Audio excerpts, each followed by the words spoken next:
เขาบ่ไปเขาว่าโชว์มือไปเทื่อหนึงของเขาอันบ่แม่น โอ้สองมื้อโชว์มือไปเทื่อหนึง สองมื้อไปเทื่อนึงเขาไปเลยเด้วันผุวันประหัสกับวันชุกร์วัน อืม บ้านนี่เขาก็พากไปพากข้าวกับอาหาร อืม มื้อนี้ อันนี้เนาะตามที่ประสบการณ์ที่เราเคยไปเยี่ยมตามที่เราเคยไปเยี่ยมหากเว้าไว้เพื่อว่าบัดมันล้นพุ่นแหละพี่น้องเอ้ยโมเมนต์ว่าเว้าได้สิไปรถมันโมเมนต์ได้ให้พังคักๆ FC ผู้ใดเข้ามาพังเข้ามาเบิ่งหยังก็ให้เบิ่งคักๆคือว่าเฮาเว้าคำเว้าคำจาของเฮานี่ก็ได้จะหน่อยสิมีละมงดราม่ามาอีก พังคักๆการที่ว่าเฮาไปเยี่ยมนี่เพิ่นสิให้เวลาเฮาอยู่เจ้าหน้าที่นะ30 นาทีบ่ประมาณนี้เดี๋ยวสมมุติว่ามานั่งกินข้าวกินน้ำนำกันหั่นนะไป ตอนที่เฮาเคยไปเยี่ยมมันพาอันช้างแก้วเนี่ยไปเยี่ยมลูกเพิ่นตะกี้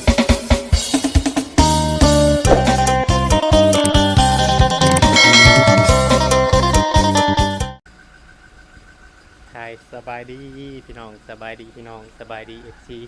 สบายดีหมู่เพื่อนเนาะพี่น้องเนาะแม่ๆปลาดุงพี่หักแพงเนาะพี่น้องเนาะเบิดสุขุสุคนทางเมืองไทยทางลาวหรือว่าทางต่างประเทศพี่น้องหลังจากมาแต่บ้านคำลาพี่น้องเนาะมาแต่บ้านคำลาแล้วก็กลับเข้ามาทางบ้านทางเรือนของป้าพี่น้องเนาะพา FC มาเบิ่งมาชมกันอีกเทื่อนึงพี่น้องยามบรรยากาศยามแดงพี่น้องเนาะยามแดงมื้อนี้ท้องฟ้าแจ่มใสท้องฟ้าแจ่มใสเลยพี่น้องเอ้ยมื้อนี้เดี๋ยวมาเบิ่งมาชมทางตัวซิดเพิ่นกำลังลงมาน้ำหลังพุ่นบุกทางประตูเราเฮ็ดหยังประตูฮะสิล็อกประตูบ่ เออมาทางบ้านทางเรือนของไปบรรยากาศดีมื้อนี้พี่น้องเอ้ยเนาะบรรยากาศดีไหมไผไปนี่ไหมเจ้าบ่โอ้อ๋อรำเช้าหาพุ่นบ่มาจากไผนี่กะโอ้บ้านเฮามันลำ10,000 15,000ของแพงมาพี่อีกพี่น้องเห็ดกินยังอะนะอ๋อโดยอ๋ออันเพิ่นเห็ดสังฆทานบ่โอ้สบายดีเด้อไป สบายดี อันเห็ดสังฆทานก็ได้เนาะได้บ่ได้เฮ็ดบุญเฮ็ดสังฆทานซื่อ เนี่ยพี่น้องเนาะ FC ตอนที่อันผู้ช่วยเสียชีวิตในตอนนั้นถึงที่ว่าพัวเพิ่นฆาตกรรมบางหนึงนี่นะบางคนบางบ้านเพิ่นมาถือบางบ้านเพิ่นมาถือว่าเฮ็ดบุญยังบ่ได้ว่ะเฮ็ดเป็นแบบนี้ว่ะเฮ็ดบุญยังบ่ได้แต่จังทานยังบ่ได้ต้องให้ครบ3 ปีครบ3 ปีเพิ่นจะเฮ็ดได้อันนี้เขาว่าเฮ็ดได้ก็เฮ็ด แต่ละบ้านมันบ่คือกันเนาะไปเนาะแต่ละบ้าน แต่เขาบ้านก็ยังได้บ้านก็ค่อยนะครับ เนาะ แต่ว่าเป็นหันเป็นนี่นี่เฮาเอาเข้ามาบ้าน แต่ว่าต้องไว้วัด ไว้วัด เฮ็ดอยู่ แล้วถั่วบอดี้แล้วก็เอาหมูมากินมาอันเขาฮ้อก็ได้ ต่างดี เฮ็ดอยู่เฮ็ดกินนี่ก็เฮ็ดอยู่วัดเลย เฮ็ดอยู่วัดเฮือนหอมนะที่เฮือนหอมมันบ่มีบ่อยู่ โอ้เฮือนใหม่เพิ่นบ่ทันแล้ว อ๋อ อยู่เฮือนเก่า อืม นั่นแหละมันบ่มีบ่อนให้คนอยู่คนเช่าเลยเฮ็ดอยู่วัด อ๋อเจ้ากำลังว่าสิลงไปเฮ็ดอยู่เฮ็ดกินน้ำหัน เฮ็ดอยู่เฮ็ดกินซอยกับเจ้า อ๋อ มื้อเช้านี่ข่อยก็ลงไปหาก็ขึ้นมาอาบน้ำแบบบ้านบ่ใหญ่ปานใดแบบช่วยกันเห็นหยังกันเนาะ แม่ ฮอดถึงวัดทุกหม่องทุกแจ้นะบอกง่ายๆซะบ้านเฮาก็มีคือกันคนเสียชีวิตนั่นมื้อนี้ตั้งแต่มื้อซื่นตั้งแต่มื้อก่อนพุ่นแหละแต่ว่ามื้อวันอาทิตย์มื้อนี้เนาะ แม่ วันอาทิตย์เพิ่นเพิ่นยังสิไปชงสการมื้อนี้คือว่าเพิ่นเว้าว่ามันอีหยังวะมันชน ชุกวันเสาร์ มันชนโคนบ่ แม่นติวันเสาร์ เดือนเก้าบ่ตัวนี้นะ เดือนเก้าเดือนวันที่เดือน8 แต่ว่านั่นน่ะเดือนเก้าบ่ แม่นเดือน จะคำมื้อนี้ เก้า เก้าค่ำแบบนี้บ่ แม่น เพิ่นว่ามันชนโคตรเพิ่นว่าเพิ่นเด้อันเพิ่นเด้บ่ได้อันเอาไปมื้อนี้นะ อื่นบ่ สิเป็นมื้ออื่นเป็นหลายมื้อนะ อืม นึกมาว่าฝนตกยังดีแต่ว่ามันแดด แม่ มันแดดฝนตกนี่โอ้ยเปื้อนขนาดเดือนดีนี่ แต่เพื่อนข่อยยังมันบ่อยู่ประ อื ตู มแห้งแล้วบัดนี้เนาะดินเจ้าเนาะ อืม แห้งแล้ว เสียหญ้าได้แล้วบัดมื้ออื่นสิเสียหญ้า วิดเวียกก่อน มื้ออื่นไปบอกโบสถ์ติ บทคือมาได้จ้ะ จักแล้วข่อยก็บ่รู้ เออ ผู้สิพาไปจักมา จัง ผู้สิพาไปยันเพิ่นทันมาเฮาก็บ่ได้แชทหาเพิ่นเลยมื้อนี้เพิ่นบ่ได้แชทหาเลยอืม เป็นบ่ทันมาก็บ่ได้ไปคือว่าบ่มี ย่านท่านได้มาบ่จักคือเพิ่นคือบ่ได้เห็นสิคำเพิ่นมาเพิ่นก็ต้องแชทมาอยู่แต่เก่า แม่ เป็นอะไรฉานโทรศัพท์น่ะเป็นใช้ซิมให้แหละ ก็อยู่น้ำเพิ่นพุ่นแหละ อยู่ไม่กึมบ่ แม่น เออ แล้วสิให้ชุมเจ้าเอาใส่ชิมชุมเจ้าไว้เมื่อก่อน มื้อนั้นนะ อ่าแม่น เอ้าเฮาคิดว่าอันเพิ่นเปลี่ยนออกกูยังบ่ได้ฮู้นะเว่าง่ายๆว่ายังบ่ได้ฮู้ว่าแม่ปุ้ยเพิ่นสิกลับมื้อนั้น อืม คิดว่าเพิ่นยังบ่ได้กลับของแน่เว้ากันว่าวันที่4เด้ อืม แต่คิดว่าเพิ่นกลับแล้วเพิ่นจังเอาซิมตัวเพิ่นซื้อหันตัวเพิ่นเปิดหันแหนมาใส่ให้เจ้า แม่น พุ่นเด้ถ้าเรามาพุ่นเด้ ถ้าสกขึ้นมาพุ่น แม่น จะฮู้จัก แม่นถ้าเรามาพุ่นเด้ เราบ่มาก็บ่ฮู้คือเก่า โดยอืมได้ไปผากหน่อไม้หน่อยังให้ลูกแล้วมื้อเช้านี่เนาะ เขาบ่ได้ไปซ้ำ เอ้าเป็นหยังอะ มาใส่ตู้เย็นไว้คือเก่า เขาบ่ไป เขาว่าสองมื้อไปเทื่อหนึง ของเขาอันบ่ แม่น โอ้สองมื้อ สองมื้อไปเทื่อหนึ่ง สองมื้อไปเท่านึง เขาไปเลยเด้วันพุธวันประหัสกับวันศุกร์วัน อืม บ้านนี่คนก็พากไป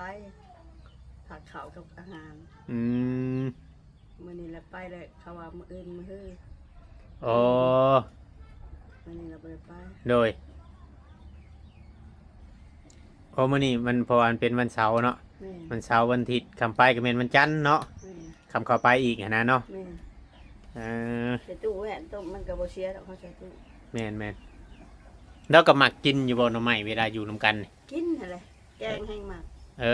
อ หากจักเสียไปบ่ได้แกงสวยบวงก็บ่มี เฮ้ยเขาบ่ให้เอาเข่าแล้ว เอ้า เปื้อนเนาะ เขาให้เอาเข่าอยู่บ่ใช่แต่เป็นแกงหน่อไม้มันยัง โอ้โหเลย หากตามที่อันนี้เนาะตามที่ประสบการณ์ที่เราเคยไปเยี่ยม ตามที่เราเคยไปเยี่ยมหากก็เว้าไว้เพื่อว่าบัดมันล้นพุ่นแดดพี่น้องเอ้ยโมเมนต์ว่าเว้าได้สิไปรถมันโมเมนต์ได้ให้พังคักๆ FC ผู้ใดเข้ามาพังเข้ามาเบิ่งหยังก็ให้เบิ่งคักๆคือว่าเฮาเว้าคำเว้าคำจาของเฮานี่ก็ได้จะหน่อยสิไม่ละมงดราม่ามาอีก พังคักๆการที่ว่าเฮาไปเยี่ยมนี่ เพิ่นสิให้เวลาเฮาอยู่เจ้าหน้าที่นะ30 นาทีบ่ประมาณนี้เดี๋ยวสมมุติว่ามานั่งกินข้าวกินน้ำนำกันหั้นนะไป ตอนที่เราเคยไปเยี่ยมมันพาอันสร้างแก้วเนี่ยไปเยี่ยมลูกเพิ่นตะกี้เดี๋ยวก็ซื้อกับข้าวไปซื้อกับข้าวไปสมมติว่าเขาอยากให้ลูกเขากินแกงมายังนี่ก็เขาซื้อไปก็นั่งกินน้ำกันนี่แหละนั่งกินอยู่บ้องศาลาบ้องเพิ่นเอาออกเอามานั่งน้ำแม่นแล้วก็นั่งกินน้ำกันแล้วก็อันเขาก็กินน้ำกันกับลูกเขาก็ได้แบบนี้นะแบบกันเองนี่นะแต่ว่า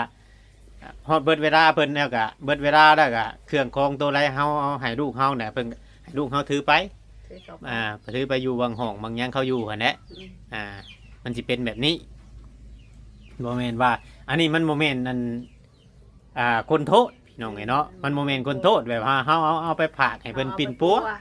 แม่น เพิ่นปิ่นปัวให้มันเจ้ามันดี แม่น มันเป็นคนดีมาก ตามที่ว่าเฮาเคยเห็นหั่นน่ะพี่น้องเคยเห็นแล้วก็ไปตอนที่อันเอาลูกลุงแก้วไปศูนย์บำบัดตอนนั้น ไปอยู่ได้3 เดือนบ่ตอนน่ะดูลุงแก้วตอนน่ะไปอยู่ได้3 เดือนโดดอันเราเป็นตุ่มเป็นอันนั้นนะก็เลย เป็นอัน แม่ ชีวิต แม่นก็เลยเอาออกก็เสียงไปอันนั้นก็ตอนนั้นก็อยากตีพ่อมายังนี่แหละบอกง่ายๆว่าลูกเลี้ยงกับพ่อเนาะพ่อไม่มันก็เลย มันบ่เข้ากันได้ มันบวกเข้ากันในตอนนั้นสิเมาอันจะปอดจะเป็ดนี่มาจากแรกเฮากับโบหูนำเขาเจ้า อืม แต่ตอนคืนเนี่ยจะเจ้ามาบ่ตอนคืนเพิ่นงานบ่เพิ่นนั่นบ่นำวัด งั้นหาแล้ว งานในครบจังมื้องาน งาน2 มื้อ2 คืน อืม งานศพมันยังงาน2 คืน บัดนี้ได้จ้ะคือคู่มือนี้ได้จ้ะ กูมื้อนี่ก็งานคือกันเฮ็ดอันนี้ก็งานเขาก็มีคนเผาเลย อ๋อจนเท่าวิทย์ตัวนี้ อืม อืมวิทย์ตัวนี้แล้วก็คือว่าจบเนาะ จบ อ๋อมันมีงานอันนี้นี่บ่อันเพิ่นจังมีมักเชเดอร์มันยังนำหัน โอ้ยเขามาหลิงซื่อๆนะเขามาลงเพื่อกับบ่มีเขาก็มาลง อ๋อ คนในบ้าน อืมมักเชเดอร์คนนำบ้านนี่เอง แม่น เขาได้ชื่อมาเลยเนาะ เขาได้ซื้อมาแล้วเขาลง ต้องกลางได้ต้องรู้ได้ของพวกนี้ก็ได้พี่น้องลงทุนมาแล้วชื่อ ซื้อมาแล้วก็ต้องดนต้อง อ่า เบิ่งและมาลงมากลางให้คน ต้องเงิน คนคืน4-5 มื้อเขากับเอาขึ้นเมื่อ อืม แล้วก็ลงมาอีกเดือน1 2 เดือน อืม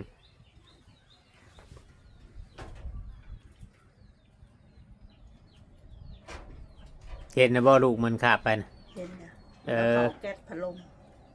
อ๋อจำพ่อแล้วมื้อนั้นเฮาว่าเสียงอีหยังกรุกกรุกกรุกกรุกอยู่มื้อน่ะ แล้วเขาแก๊สพัดลม มันเชื่องมันย่านเฮาเอาลูกมันหนีเนาะ หมอแม่มันจะย่านแมวเถิกมากัดตัวหนังก็ยังแมวเถิกมากัด บ่ ขันแมวเถิกน้อยแล้วมันมากัดโดดแมวใหญ่นะแมวเถิกใหญ่ อืม มันบ่อยเก่งกว่ามัน โอ้คำว่ามีแมวอันลูกมันนี่เป็นแมวตัวเทิก แม่ ทำให้แมวตัวเทิกใหญ่มาเห็นนี่มันนั่นโนด มันกัด เอาบัดตัวนี้เลยซะแมวยังฉัน ตัวนี้ก็แมวเถิกมันหาบ่กัด มันแมวตัวเองเนาะ แมวในเฮือนมันบ่กัด กับแมวเพื่อนเดียวกันนี่บ่กัด แม่ กับแมวมาแต่ทางอื่นน่ะมันอยากกัดอืม มันได้ชั่วหนึ่งชุดหนึ่งแล้วแต่โทษเถิกเบิดแต่มันก็กัดจะตายเบิด อ๋อ มันนี่แล้วมันหักษา โดย มันยากแมวเถิกมันกัดลูก อืมแต่กี้อันได้เคยได้แล้วแต่บ่เดือจักโต แม่ ลูกมันชวนหลายอยากเป็นแต่ตัวเทิกบ่ แม่ แมวอ่า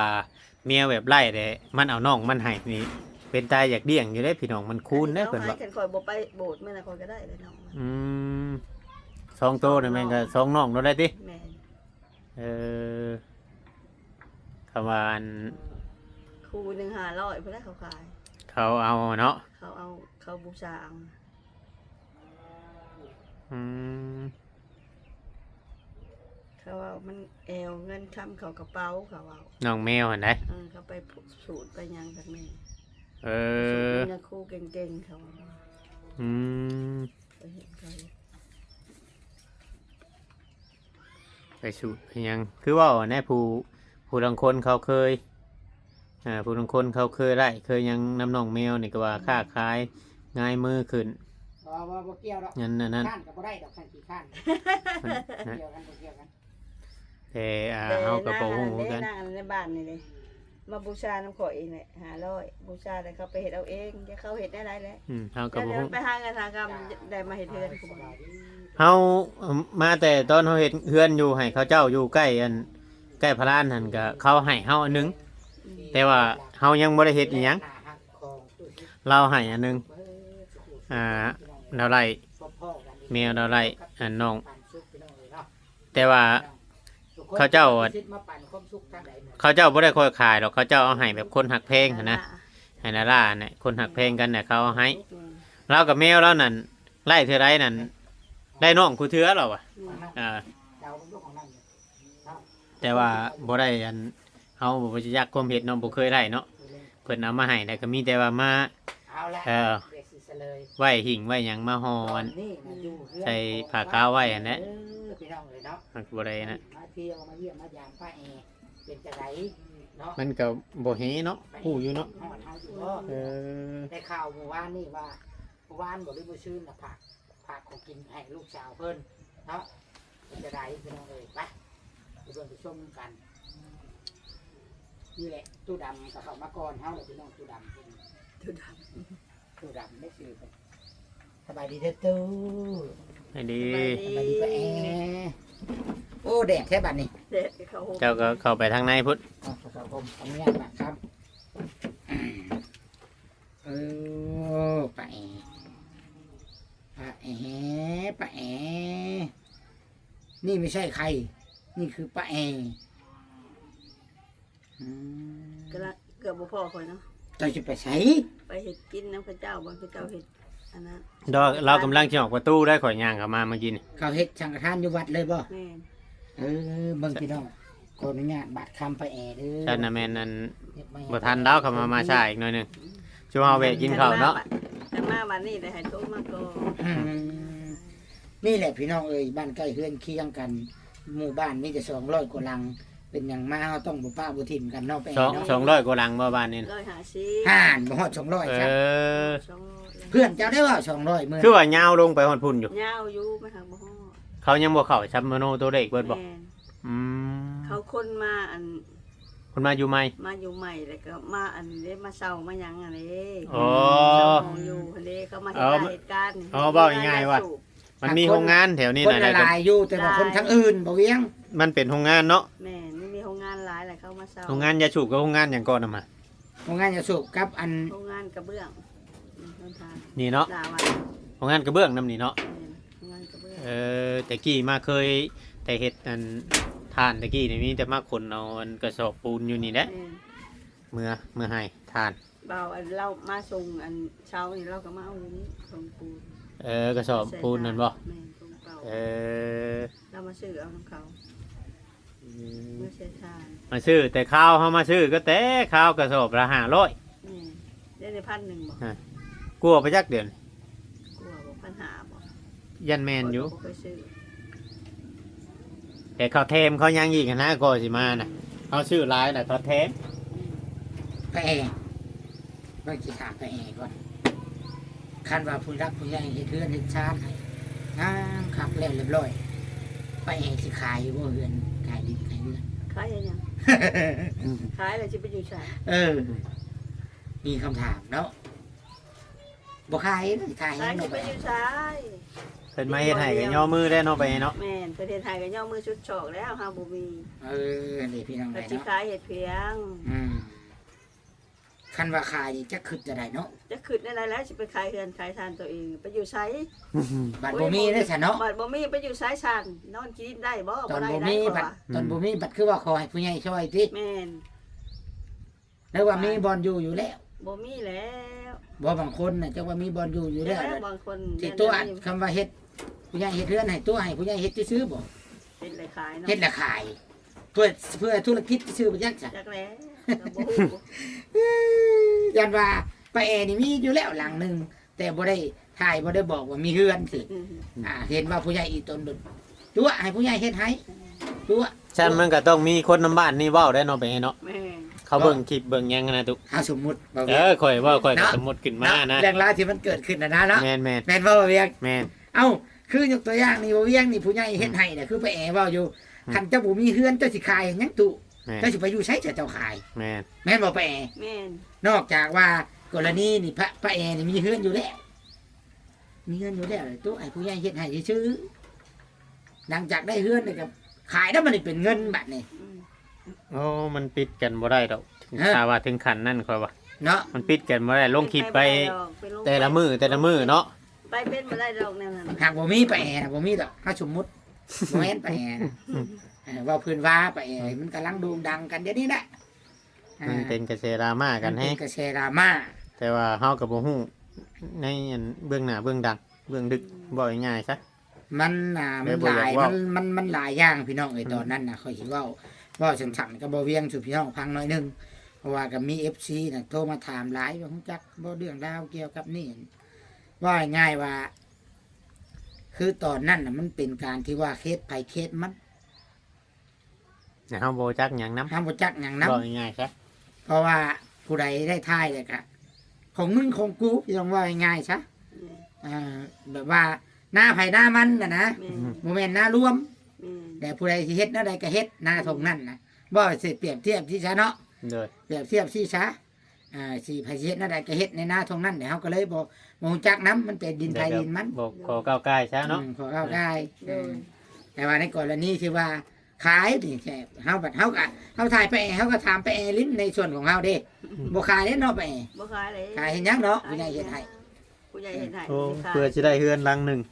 เอาไปหาทำงานอยู่ ได้ ไป ประเทศไทย 7-8 ปีจังไดเฮือน อืม คนแม่นของง่าย ผู้ใหญ่ที่เพิ่นผากมาแต่ต่างประเทศก็แม่นเพิ่นสิได้เงินง่ายๆเนาะ โอ้ย บ่แม่นสิ เพิ่นก็เฮ็ดงานคือกัน เขาเพิ่นก็ไปเฮ็ดหลายเฮ็ดงานคือกัน คนขี้ข้านสิได้ไปอยู่ต่างประเทศ